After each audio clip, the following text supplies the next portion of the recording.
Hello and welcome to the Cleft Mama podcast. This is a supportive space for families navigating life with a baby diagnosed with a cleft lip and/or palate. Here we share real experiences, practical guidance, and conversations with parents and professionals to help you feel informed, supported, and less alone. I'm your host, Anja Paunel, and I'm excited to get started.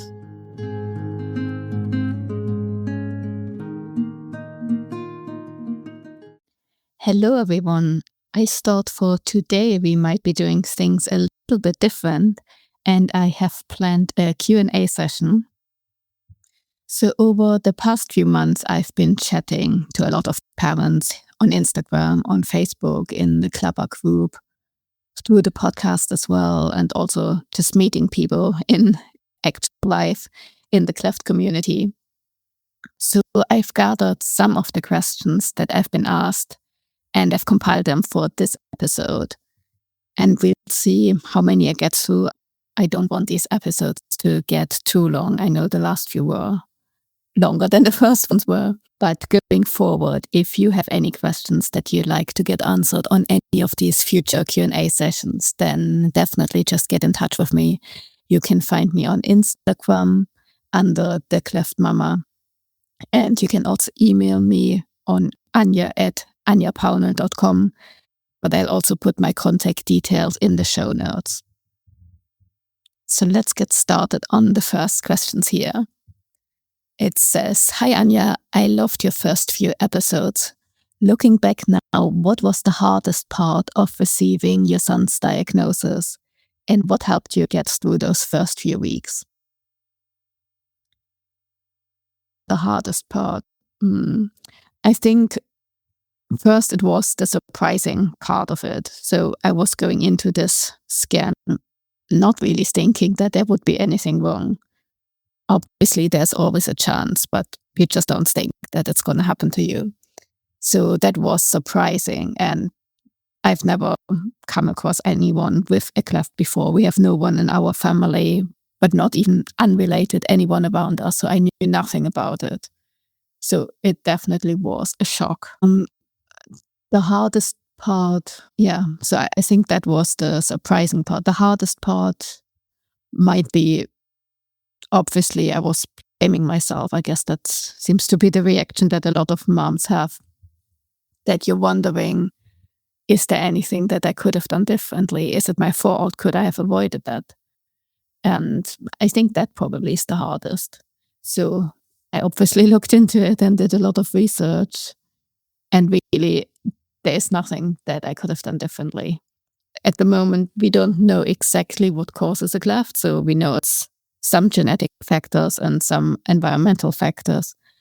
But unless we understand all the details, there's really nothing we can do or that we could have done to avoid it. Another hard part, or what might be actually the hardest one, is coming to terms that I won't be able to breastfeed him, or at least not as I could breastfeed my other children. So this really took me the longest time to come to terms with. And even nowadays, I still sometimes just think, it would have been so easy if he didn't have a cleft. I could have just nursed him like the other ones. So that likely is the hardest part of it. What helped me get through it, or what helped me in those first few weeks, I think one of the really key ones is, after reading about it and so on, knowing that the baby is not in pain, the baby doesn't suffer, they don't know any different, and they will be born just a happy little self as any other baby. So that really was a key one for me, I think, to help me come to terms with the diagnosis and get through it.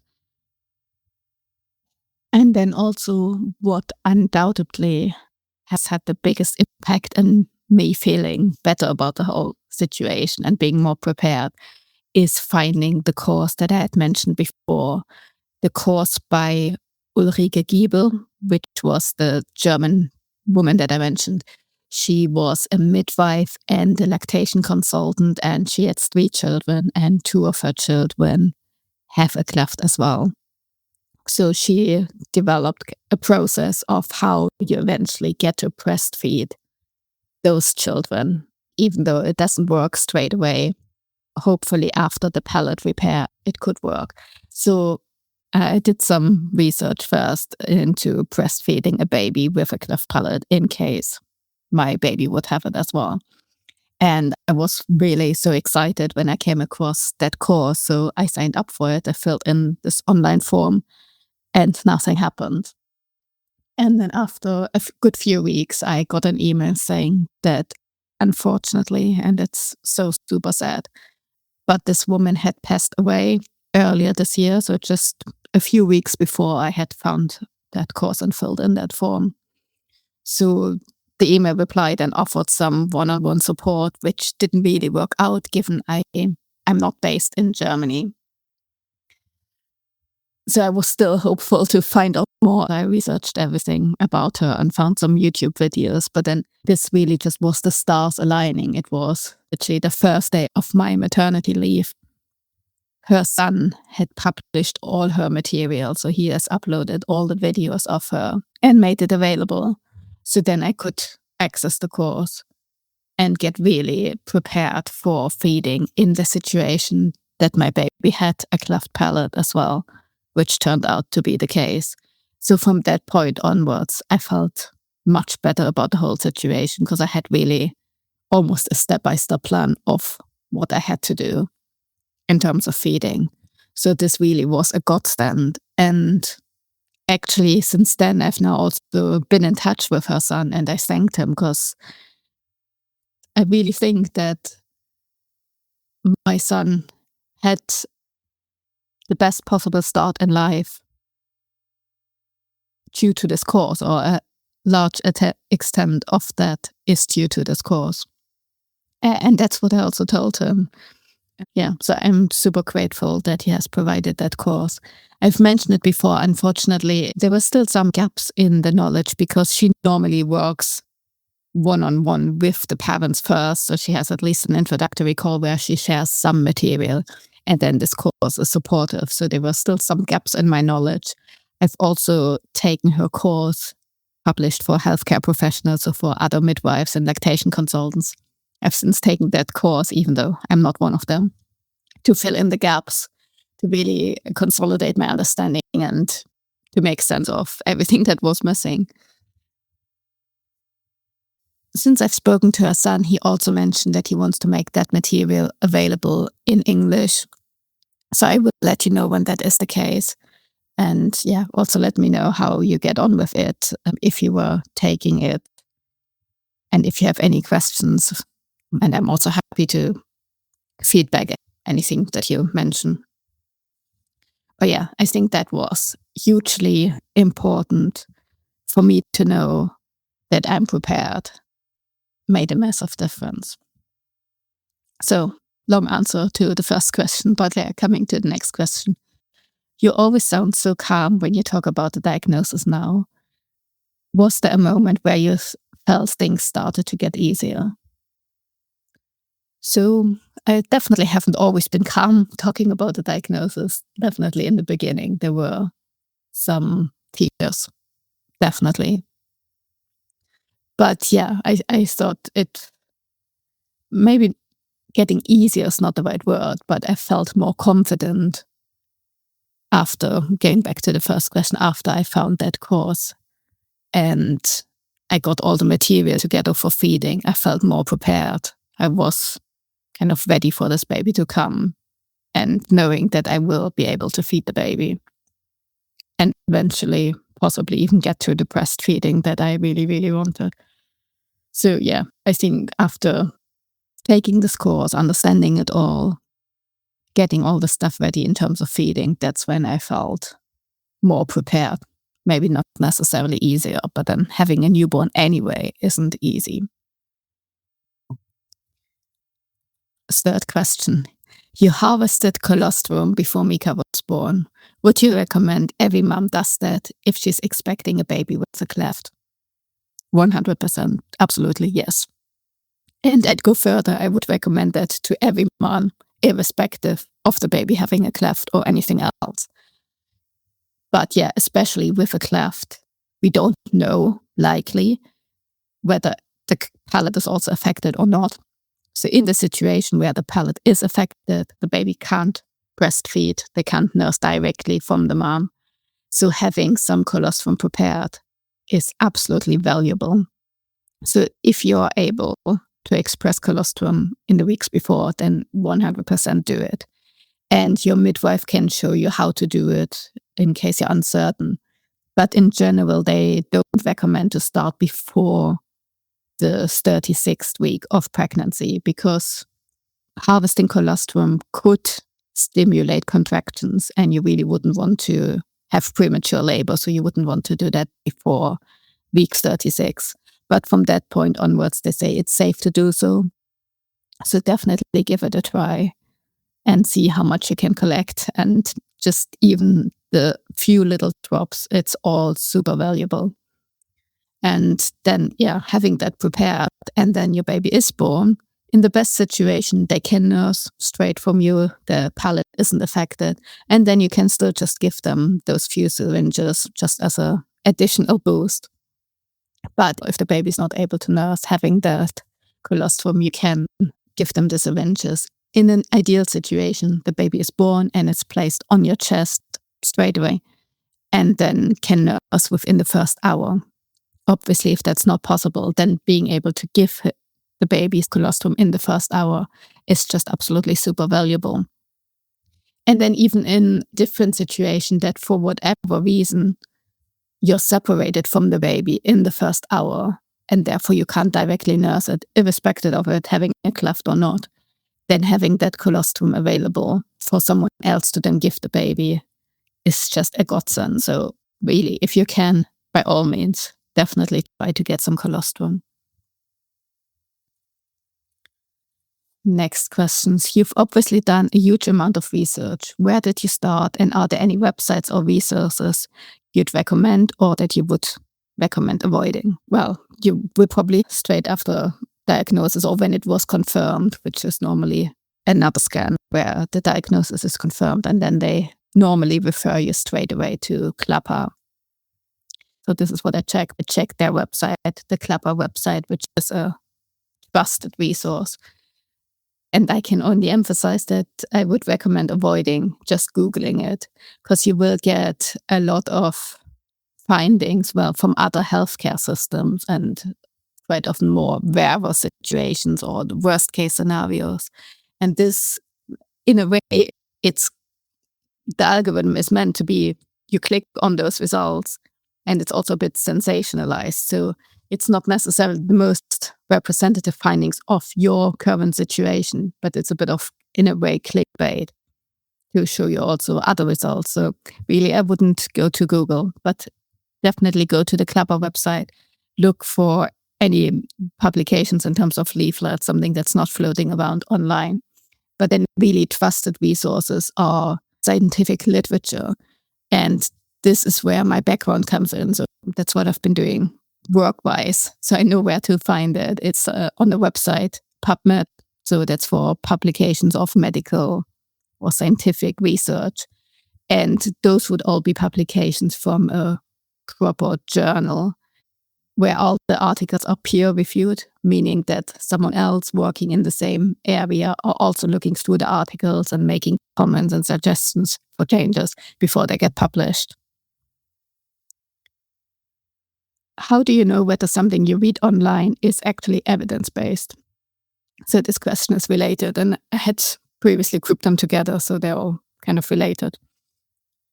So this is tricky in terms of what you find online, because nowadays anyone can just say anything and they will have a platform for this and people just believe them.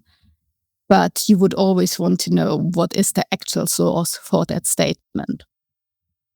So for everything I say, when I cite some research, you will always find the references in the show notes. But whenever anyone claims something that seems not common knowledge, then you could challenge them asking for the sources and really want to get their original source of where that came from. Or they should clearly define if it was just an opinion or based on their experience, but it's not evidence-based. And even with publications, there's still good research and bad research, and I can explain well, I can go into more detail on that at another time. But yeah, also just because a study was conducted doesn't mean it's a good study. So there's also a lot of factors to look there in detail of if that was actually good research. But in general, data from the Clubber website are trustworthy.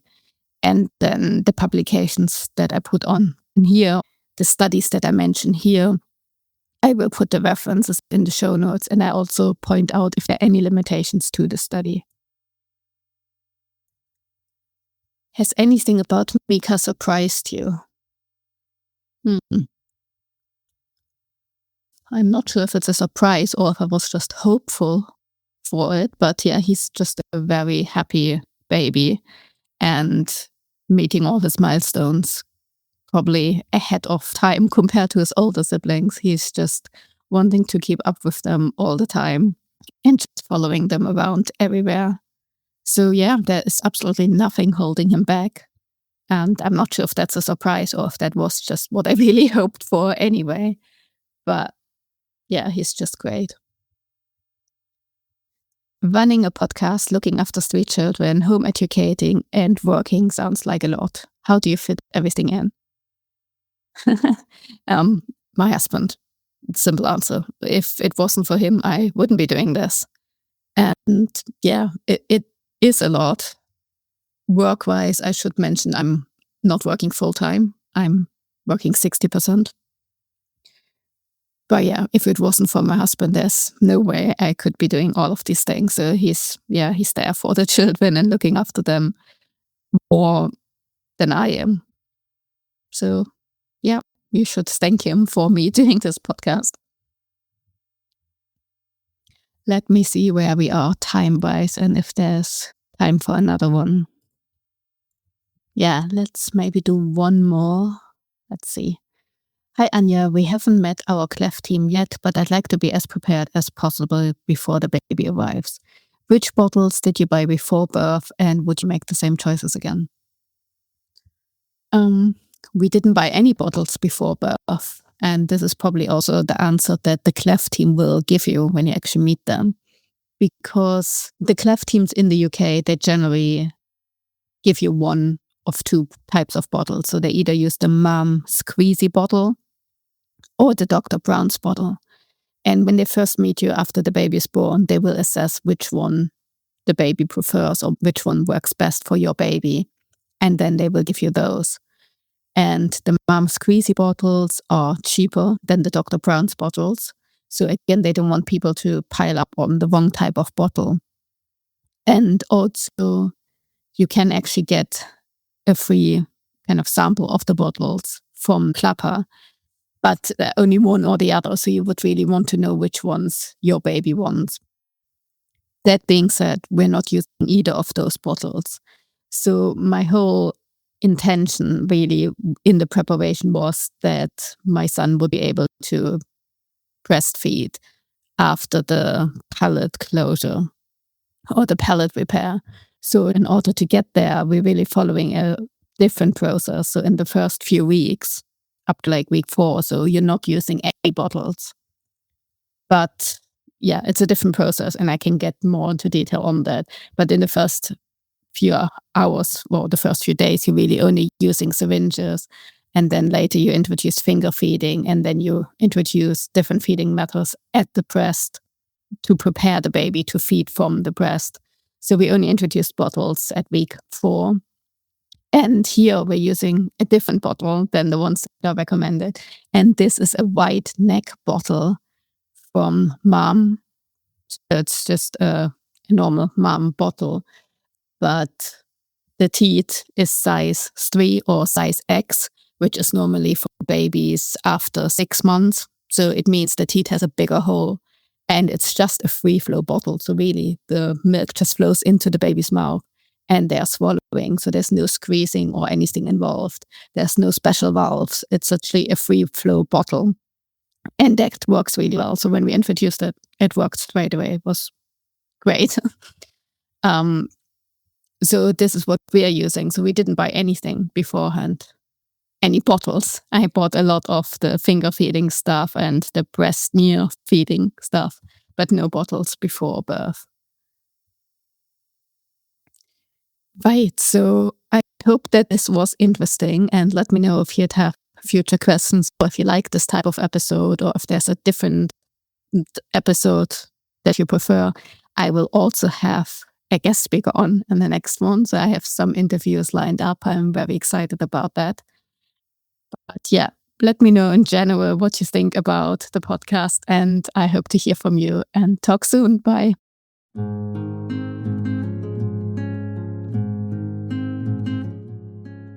Thank you for listening to the Cleft Mama podcast. I hope you get a ton of value out of our time together. You're not alone in this journey. And remember, you're doing an amazing job. If this episode helped you, please follow and share it with another parent who might benefit from it. See you next time.